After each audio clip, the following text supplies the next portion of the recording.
Mga kapuso, bus nga biyahe pakalinog na sunog sa Cabatuan, Iloilo. 20 ka pasahero nakahingagaw panao. Samtang sa Bacolod City Guardhouse na sunog, ginianggin tutukan ni Zen Kilantang Sasa. Ginlamon sang kalayo ang bus nga ini sa barangay Tabukan, Cabatuan, Iloilo kagabi. Makita pa sa video nga ini ang pagtinguha sa mga bombero nga mapalong ang kalayo.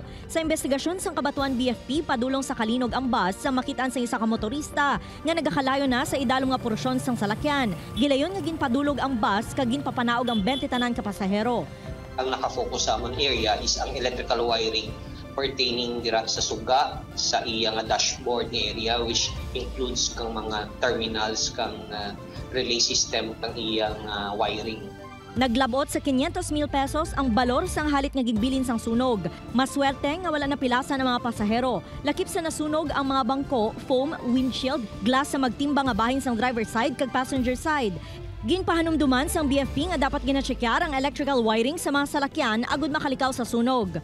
Para nga ma-check man nato ng ilang maintenance sa electrical wirings nila na kung saan mo sila naga-maintain kag kung bala tama o kung ang ilang usually nga ginatakot akma bala sa required and allowed kang mga certain loads na dapat naton i-consider.